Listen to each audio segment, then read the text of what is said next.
welcome to High Point. This is Liji Maria MJ. Today we are going to discuss about history of English literature, that is history of British literature. As we all know, in NET exams, in JRF, those who are looking for NET and JRF, English literature, learning about English literature is fundamental because 70% of the questions and more are from this area. So in this video, I will be dealing with various socio-cultural and political events happened in the ages of English literature, starting from Anglo-Saxon period to the contemporary period or the postmodern period.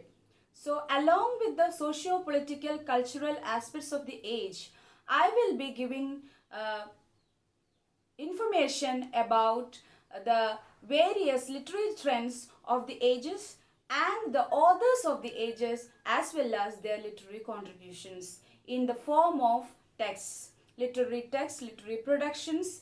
So before going to the main video, before going to the chief important points, so in this video, in this channel, I will be sharing lots of information that will be helpful in your NET exam preparations. So do subscribe to my channel and share if you like the video. Press the like button and you can share this video to your friends, those who are also preparing for NET. So let's go to the video. So friends, now let's start the major content of this video class. And in this video, I'll be starting with the topic history of English literature. And as you can see, this is going to be the part 1 of the topic history of English literature. So we all know that history of English literature is divided into various ages. Okay, starting from the Old English period to the postmodern or the contemporary period, we have various ages in the history of English literature. So one by one we will be learning all those ages in this throughout these video classes. So this will be the part 1 and many other parts will be followed after this video. So while we looking at the various ages of English literature, we'll be looking at its socio-political and cultural characteristics, as well as the literary trends of that age and major authors that we could see in all those ages. Okay, so why English literature, history of English literature is divided into various ages? There is a reason for it. It never happened its own. Like when a certain age is happening, for example, when the age of Elizabeth or Elizabethan age was happening in the 16th century, it was never like, people of that age, they never knew that their age is known as or going to be known as age of Elizabeth or age of Shakespeare and all. A similar case in every other age, when they were actually living that in that particular age, they never know. It was divided, or it was labeled as a particular kind of age, or particular labeled or given a particular name to that age by the people who actually came after that age, who studied the literature of that particular age, and who found that there is a particular kind of literary trend, or say some bunch of literary trends are going on in that particular age, which is not that, which is we cannot find that particular literary trends in the previous ages or the ages followed by it.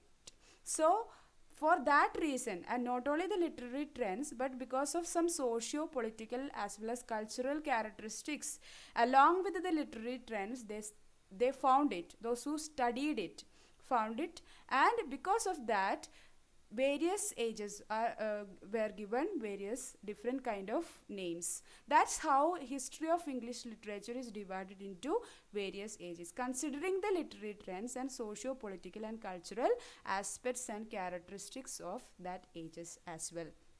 So according to the socio-political and cultural and literary trends, the literature produced or literature that we could see in that ages also varies. So all those things we will see in the coming slides. Okay, now let's see which are the major ages of English literature. So the first age that we could see is Anglo-Saxon period. It is also known as Old English period. Okay, so the first age is Anglo-Saxon period or Old English period. Second one is the Anglo-Norman period. Anglo-Norman period is also known as Middle English period. Okay, so first one is Anglo-Saxon period. The second one is the Anglo-Norman period. The third one is the age of Chaucer. Okay, age of Chaucer. Then comes age of revival. After that we have age of Elizabeth. The age of Elizabeth, which is also known as the golden age of English literature. Not only for literature, for science or any other field of study, age of Elizabeth was a flourishing age for every other discipline. Okay, not only for literature or science. The sixth one is the Puritan age, and the next one is Restoration age. So after Puritan age we have Restoration age. So between Elizabethan and Puritan age we have a small period known as Jacobean period, but I'm not mentioning it here. But along with the age of Elizabeth I will be discussing what the Jacobean age, which comes just after Elizabethan age. Okay, then after Restoration age we have the Neoclassical age. Then comes all our favorite, the Romantic age. Then comes the Victorian age. Then we have the Modern age and the Postmodern age or the Contemporary age. So looking at these 11 most important ages of English literature, some of you must have already feeling that you are feeling, maybe some of you, it is very difficult to learn all the characteristics, major events and major authors, literary trends and the authors' major works and all. It is very tedious job. But if you look at closer, it's not that very problematic to learn. It is not that very difficult to learn. It is not unachievable, because if you learn the whole ages, just like a story that happened, it is very, after all, it's history only. So what we have in history, that things happened, right? The things happened and in the old ages or in the past times that we are learning. So if you study it as a story, then it is going to be a lot more easier and fun. Okay, so let's try to learn, try to understand the history of English literature just like a story. Okay, so first of all, what you have to do, you have to understand the order of these ages of English literature. From Anglo-Saxon period to the contemporary age or the postmodern age, if you know the ages one by one chronologically without any confusion, then many other things will get very easy. Once you know these ages chronologically, that means that in a way major socio-economic and political and cultural things happen in that age, and as well as by knowing that major events as well and major authors as well. If you know the authors, then certainly you must be knowing some of the major works that those authors have written. Okay, so in that way, learning the chronology of the ages will make many other things easy for you to learn. So this is not that kind of unachievable thing like I said, but together we are going to learn the ages of English literature just like a story. Now let's begin. So in this video lecture, let me say, we are only going to look at the first 3 ages of English literature, which are the Anglo-Saxon period, which is also known as Old English period. Then we have the Anglo-Norman period. Then comes the age of Chaucer. Okay, so in this part 1 of history of English literature, we are going to learn these 3 first ages of English literature. Got it? So now let's begin with the first age of English literature, which is Anglo-Saxon period. So look at the name itself, Anglo-Saxon. Why they have this name? Why this age got the name of Anglo-Saxon period? Old English period we can understand, maybe English is not English, when this age was happened, English didn't achieve the modern form of English, or English was not like a modern. It never achieved its modern form. So maybe because of that, we can assume. Okay, so that's one of the reason why it is known as Old English period. It had many inflections. English language had inflections and tremendous amount of influences from other languages, and English was not in a way full-fledged modern kind of language during this time. So that's why it is Old English. Why it is also have another name known as Anglo-Saxon period. See, when during this time, how this age got its name. So England was initially Celtic. Okay, Celtic or Celtic, you can pronounce both ways. I have heard both pronunciations. So England was Celtic, or Celtic England. So Celtic England was invaded by a group of people, and that group contains three category of people: Angles, Saxons, and Jutes.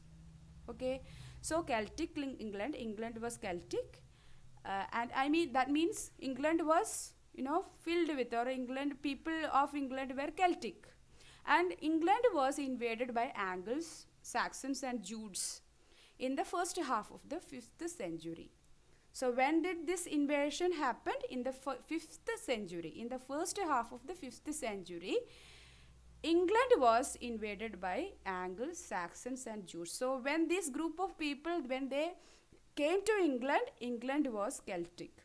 Okay.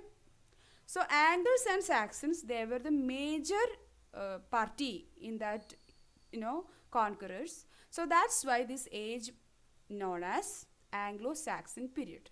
Okay, got it? So, for political reasons, socio-political reasons, considering the socio-political event, major event happened during that age, this age was named after Anglo-Saxon period, or named after the major invaders of the time. And Anglo-Saxon and Jutes, or Anglo-Saxons, they ruled up till the Norman conquest that happened in 1066. So in the year 1066, what happened? Again, Anglo-Saxon England was invaded by, or conquered by, another party of people, Anglo-Normans, and until that year it was Anglo-Saxon. So England was ruled by Anglo-Saxons and Jutes. So in the 5th century onwards, we can see after the first half of the 5th century, England was no more Celtic alone. It was Anglo-Saxon. And, after that, something really began to happen. What began to happen in the 5th century? Literature began to get a written form. Okay, we can imagine that in older times, very ancient times, literacy was very low. Then to produce a written literature, it must be very expensive too. So written literature was very few, and people could also they could not read. So what is the point of most of the people in a society? They cannot read. So written literature was not that popular. Everything was oral. Even poetry, long epic poetry, everything were in oral form. But as in the beginning of the 7th century, we can understand that written literature also began to appear. So until then, everything was oral. People will sing, and they will pass that oral literary culture to the next generation orally, through mouth. I mean, they'll sing it in occasions, in celebrations, or in various life occasions. They'll sing various kind of things, and various kind of poetries, various kind of literary things. They'll recite songs and all. So through that, the younger generation will learn, and by through that way, they'll understand, they will imbibe that oral culture. Okay, so but written literature began to appear by the 7th century. And the next thing we have to remember when we hear about Anglo-Saxon period, it is Beowulf. Okay, see, Beowulf is the first English epic. and Beowulf is considered as the first English epic. So about Beowulf we'll be looking at in detail when we discuss Anglo-Saxon period particularly in another video. And Beowulf is the first English epic, as I've already told you. And Beowulf is the story. It's a story. It's a long poem, epic poem, long epic poem, and Beowulf is the hero of that long epic poem. And it basically tells the story of Beowulf. See, when the excavation party got the the manuscript of Beowulf, or they got the poetry, it had no title. Title was not there, but they gave the title Beowulf simply because it tells the story of Beowulf. Initially it had no title. Initially maybe it had a title, but when we got the manuscript it contained no title. But since the poetry needed a title, the critics gave the title Beowulf. Now, in Anglo-Saxon period, we can also say that we can also see pagan epic poetry, then pagan lyrics and elegiac poems, then Christian poetry, then these kind of poetry and lyrical compositions we can see. Pagan epic poetry, pagan lyrics, elegiac poems, and Christian poetry. Okay, so when we hear Christian poetry in Anglo-Saxon period, we have two major poets for Christian poetry, Caedmon and Cynewulf. Okay, so around Caedmon and Cynewulf, we have curious stories about Cynewulf and Caedmon, how they happen to begin their career of poets, how they happen to sing songs all of a sudden. So about Caedmon and Cynewulf, we have funny stories. So in another video I'll be glad to say all those things, but in our site I have detailedly discussed all those stories when we have the audio lecture about Cynewulf and Caedmon, so you can check upon that. And so Christian poetry was also there in Anglo-Saxon period. So poetry as such was common in Anglo-Saxon period. So now let's see some of the major lyrics and Christian poetry that we could find in Anglo-Saxon period. Christ, Juliana, Elena, the Dream of the Rood. So these are the major or some of the major poetry that we could see in Anglo-Saxon period. Okay, which are they? Christ, Juliana, Elena, the Dream of the Rood, etc. So please remember Beowulf in Anglo-Saxon period, as well as Caedmon and Cynewulf as the major poets of the age. The next one we have to remember, the next point that we have to understand about Anglo-Saxon period is prose. See, we have seen that in poetry there were some developments happened, and in the field of prose, who was the major people? King Alfred. Most of you must have heard about him, King Alfred.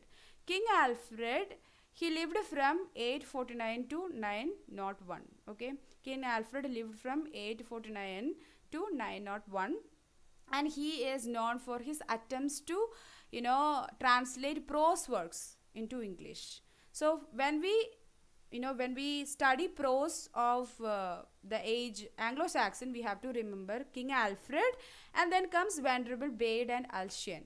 So about King Alfred, first of all, so what was his contribution? What was the contribution of King Alfred? King Alfred appointed scholars to make or to translate Latin texts into English. Okay, so he mainly he made himself surrounded by scholars and learned people in order to translate texts from Latin into English. So that was the major contribution that he made, that he actually encouraged for the flourishment of written texts in English. And his major encouragement was in the compilation of the Anglo-Saxon chronicles. Okay, so he encouraged in the compilation, in the formation, or in the forming of the Anglo-Saxon chronicle. It was not King Alfred himself did all these things, but he was the king, so he was powerful. He could do anything. So he appointed scholars and he encouraged them to the compilation of Anglo-Saxon chronicles and translation of Latin text into English. Then the next two people that we have to remember in prose, in the field of, in the genre of prose of Anglo-Saxon period, they are Venerable Bede and Alcuin. Okay, Venerable Bede. Venerable Bede, he was a theologian and historian of Christianity. So he was basically a religious person, Christian religious person, and he was a theologian as well as a historian of Christianity. And what is his contribution? He wrote the ecclesiastical history of the English people. So this book is very important. Please remember that the location of this book is in the age of Anglo-Saxon.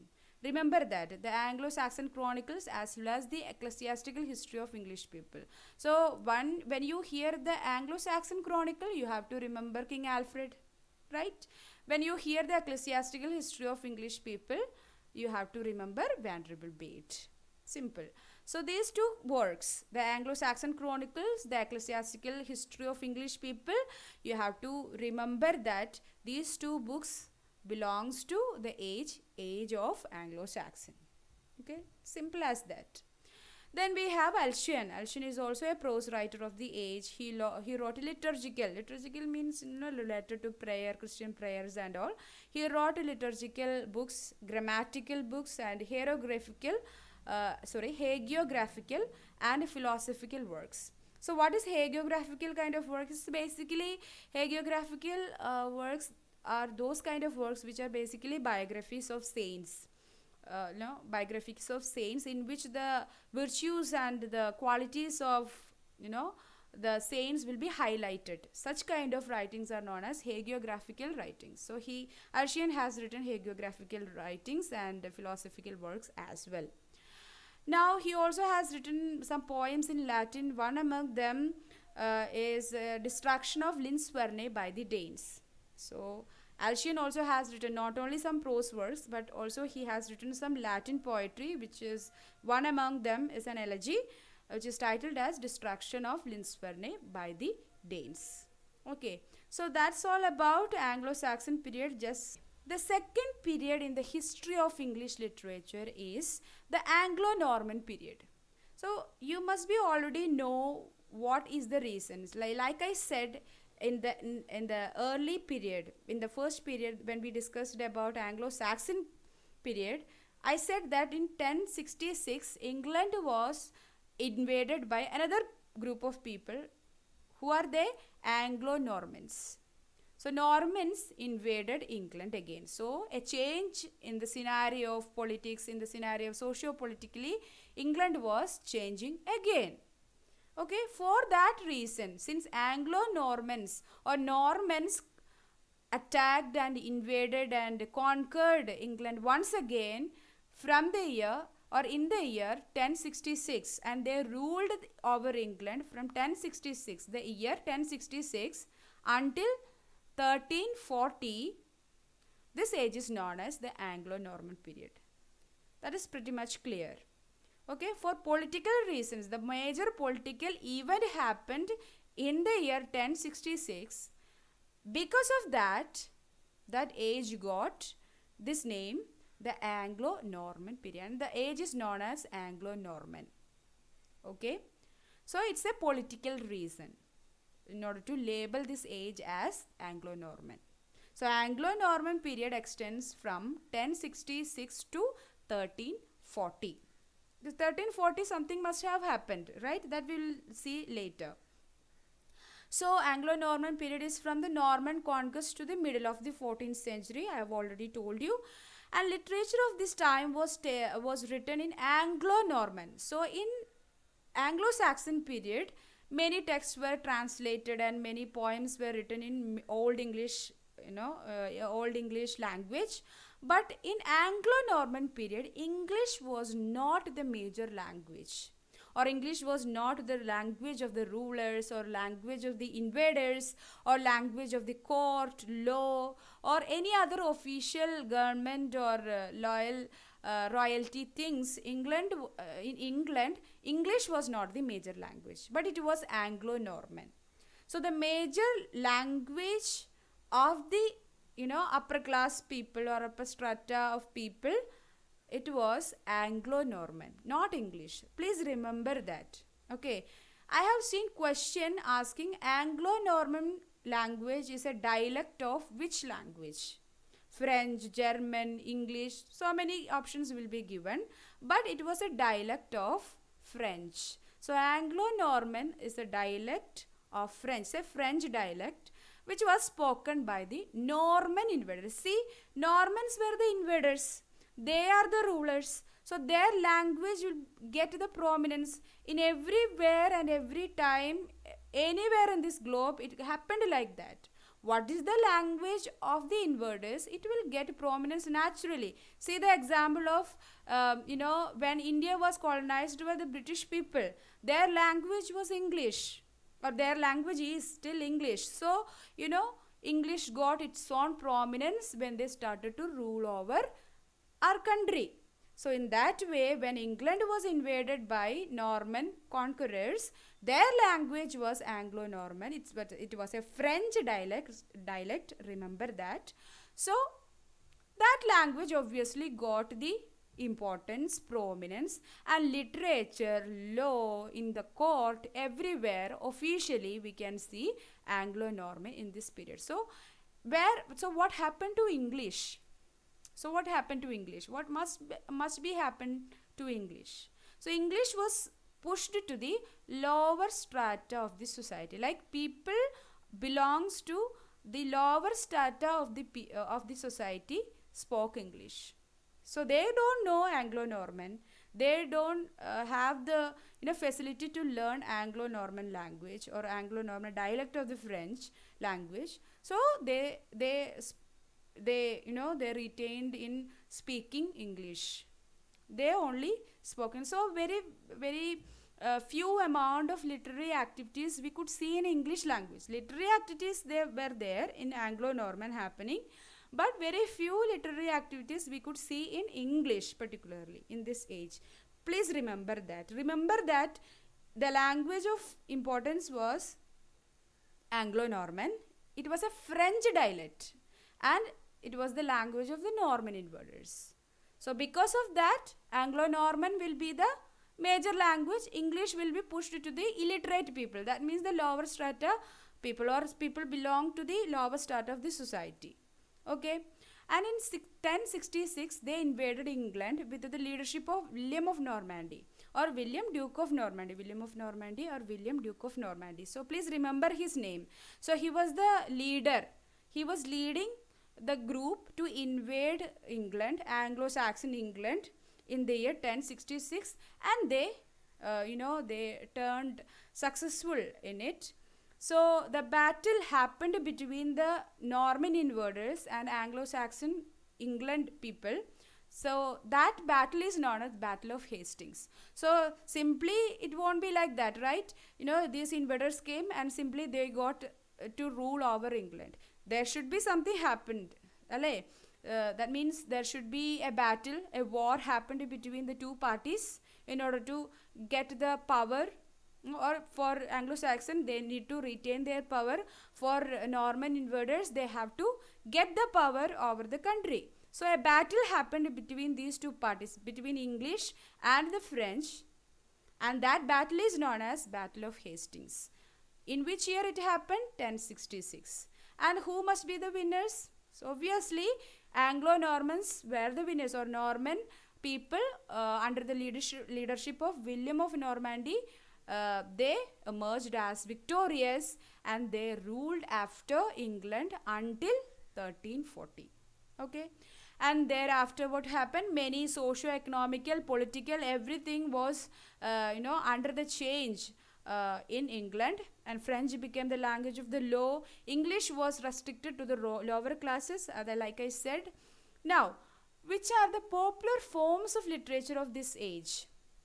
Okay, there were literature, but it was not popularly written in English, but in Anglo-Norman literature was always flourishing. So what were the popular forms of literature? Anglo-Norman chronicles or bruds. Bruds were like, stories of legends and heroes, okay, legendary figures. So such stories are known as bruds. Anglo-Norman chronicles, bruds, religious and didactic writings. So religious means, writings related to the prayers or religious content based writings. Didactic means instructional, when you want to give an instruction about how to live, how to be good person. So that kind of suggestive and didactic writings, and also poetry. And drama was also slowly rising. Okay, poetry, drama, then bruds, chronicles, religious and didactic writings. These are the major kind of forms of literature that we could see in which age? Anglo-Norman age. Please remember that. So most of these forms were written in this which language? Anglo-Norman language. And the age ends. I already told you the age ends in the in the half of the 14th century, or approximately 1340 we can see this age end. So what was the reason? So the age ends with King Edward III claiming the throne of France. So King Edward III, he claimed the throne of France, and because of that another war was initiated, which is known as 100 years of war. This war actually extended more than 100 years, or roughly 100 years. That's why it is known as 100 years of war. We will be seeing all these reasons behind why this war happened and all when we discuss Anglo-Norman period, particularly in another video. Okay, this is just an overview of the history of English literature. We will be looking at each and every ages and the major things happened during that ages, in detail in another videos. Okay, so this is just an overview. So initiating 100 years of war, when Edward III claimed the throne of France. See, Norman invaders, they are French, right? So when Edward III claimed the throne of France, what happened? A war again began to initiate. 100 years of war in the year 1334. So that ended actually the reign of Anglo-Normans in England. So again, England was experiencing a change in the scenario of politics, in the scenario of socio-politic, culturally. England was experiencing a change. So that marks the end of Anglo-Norman period. Okay. Now let's move on to the next stage, the age of Chaucer. So far we have seen that English language and English literature, written literature, slowly began to flourish during the Anglo-Saxon period.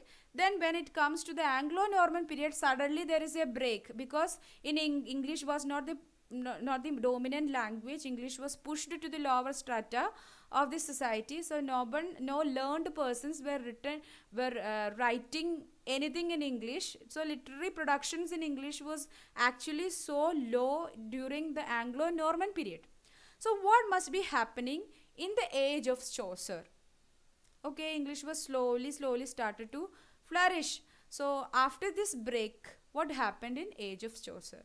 So age of Anglo-Norman ended in 1340.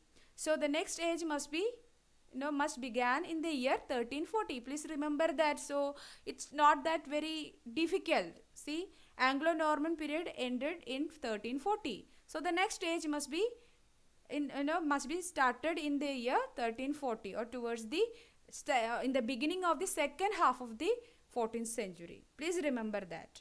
So from 1340 to 1400, it was age of Chaucer. So something must have happened. Because of that, it ended in 1400.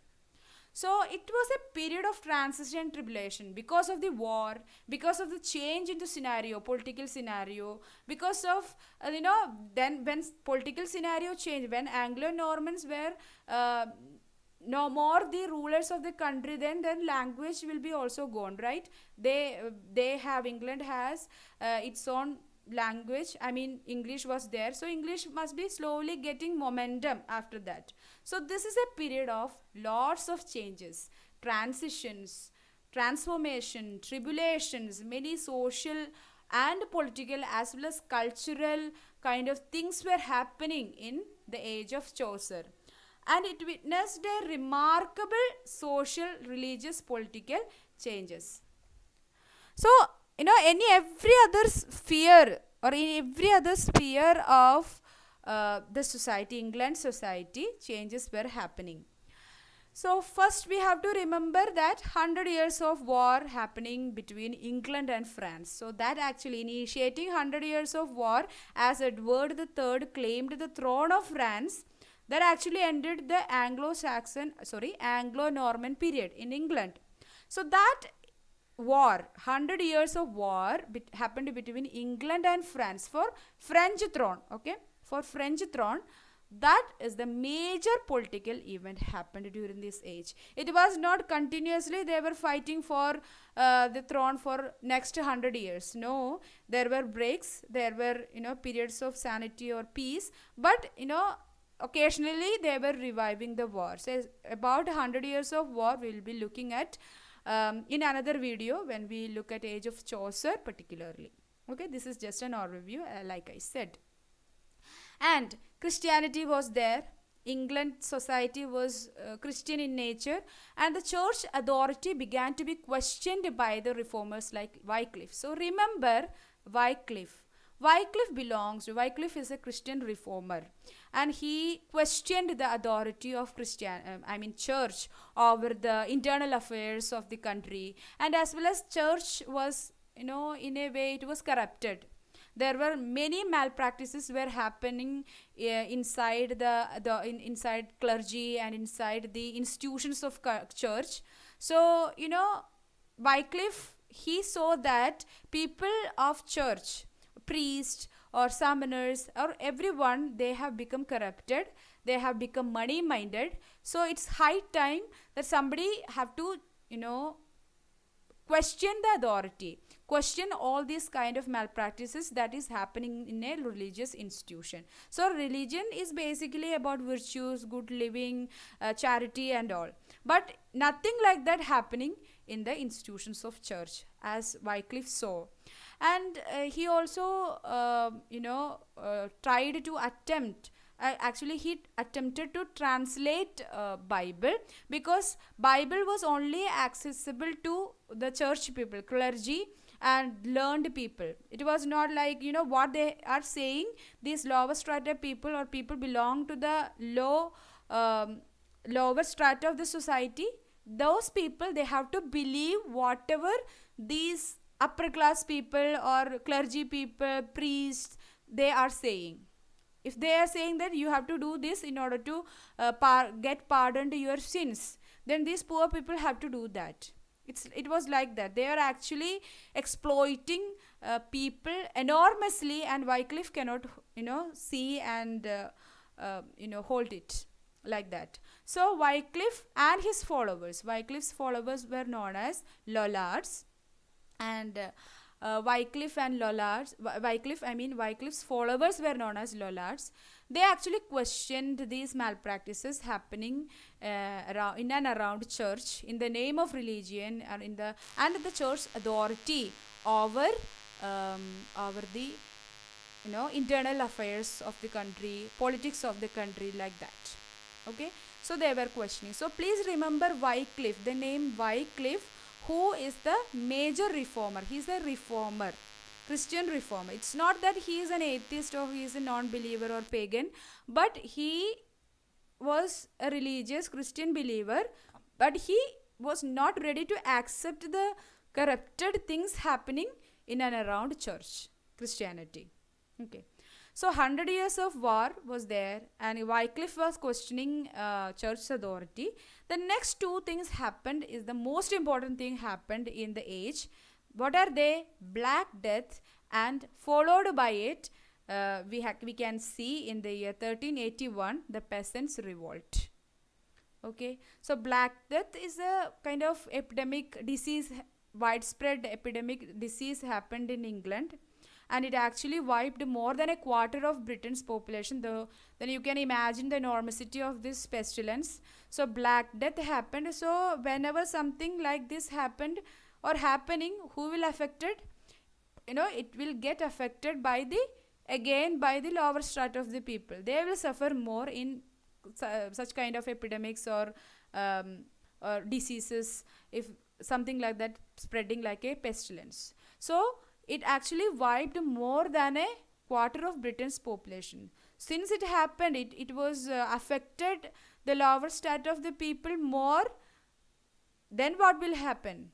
The number of laborers in a society got reduced. So the lower strata people must be the laborers of the society. When they got affected by the pestilence, and they got enormous, or many people got died because of it, the number of laborers got reduced. Then that resulted in the higher demand of wages for labor. So those who actually survived this Black Death, those laborers, those workers, they demanded higher wages for the work they are doing, right? So situation, not only it affected the lower strata, but because every other sphere of Britain it affected, in a very negative way, we can say, it affected. Then as part of, or Black Death actually led to the peasants' revolt, because of what we say, in order to fund the 100 years of war, the government or the king needs money, right? So employing, or imposition of a tax over the peasants, over the lower strata, it actually suddenly it led to the peasants' revolt happened in 1381. Okay, so the employment of tax again and again over this lower strata people, actually it resulted in the peasant revolt in 1381. Okay, so please remember, along with the 100 years of war and the reformer questioning of church authority by Wycliffe, Black Death, and the peasants' revolt of 1381, these are the major events happened during the age of Chaucer. So now let's see which are the major literary trends of the age. Which are they? Alliterative poetry, romances, and chronicles. So these three are the major trends of the age: alliterative poetry, romances, and chronicles.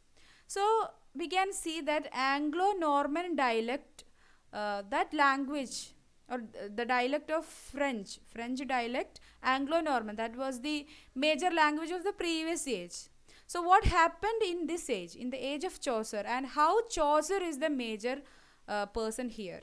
See, this age got its name from Geoffrey Chaucer. Geoffrey Chaucer is the towering figure of this age. That's how it got the name, or the age was named after him. What did he do to get such a position in this age? So Chaucer is the one who actually chose to write in English. He selected a dialect of English which is known as East Midland dialect. So he chose East Midland dialect of English in order to write his tremendous works. And by choosing East Midland dialect, what happened? He actually made or raised this language, this dialect, to a full-fledged language. And it made this language a worthy language in which people could write enormous amount of works, or classical kind of works can be written in this particular language because of Chaucer. Because Chaucer chose to write in East Midland dialect, and it was not simply he was writing in it, but he raised this particular language into a full-fledged language, a modern language in which people can write various kind of works. Okay, so which are his major works? We can actually, I have mentioned a very few. So we will be doing another video about Chaucer and his major works. So in that video we will be looking at the contents of these works and major details associated with Chaucer as well as his major works.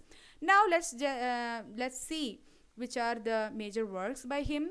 The Book of the Duchess, the Parliament of Fowls, then the Legend of Good Women, then the Canterbury Tales. Obviously we have learned the Canterbury Tales, its prologue, or some of the tales as well in our PG or UG classes.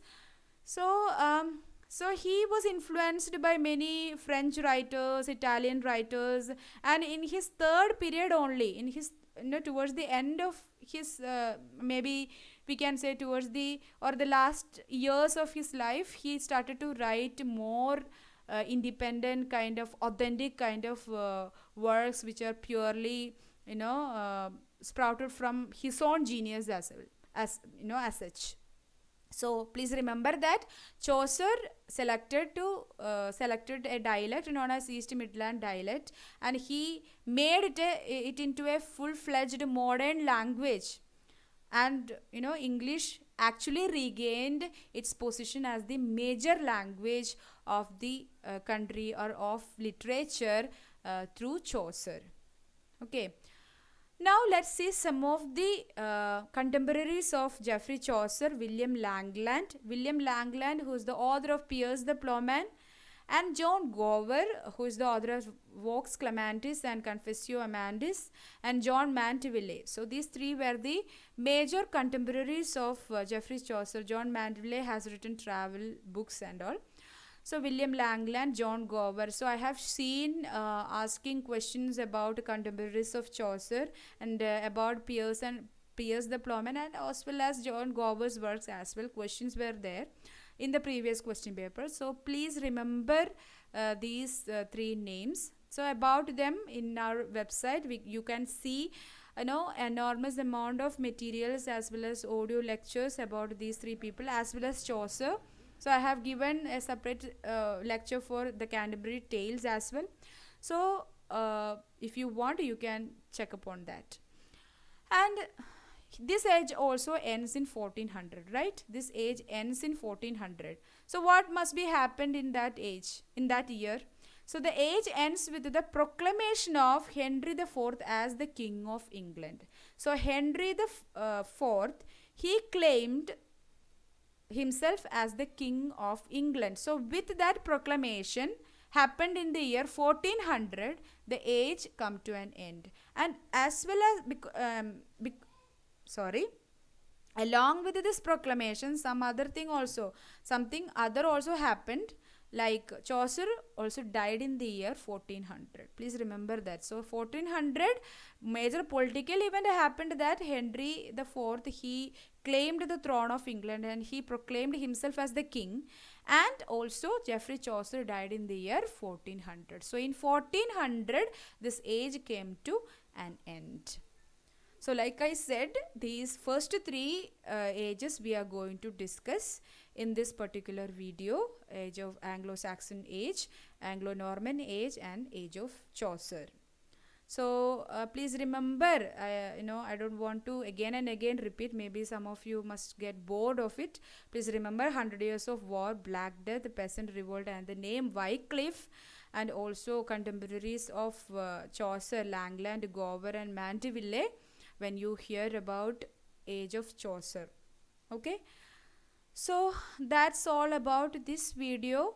Let me meet you in the next video, which will be the part 2 of the history of English literature, in which we will discuss the next three ages that we could see in history of English literature. So far, I guess you have got some details, some knowledge about the initial three ages of history of literature. If you have any doubts, any questions, any suggestions, or any queries, you can mention all those in the comment section. I'll be waiting for your comment. Then if you like the video, please press the bell icon, and you can share this video to your friends, and someone else is also studying for UGC net. You can share all these things, all this video to them as well. So if you have any suggestion, let me know, and let me meet you in the next video class. And until then, bye bye. Thank you.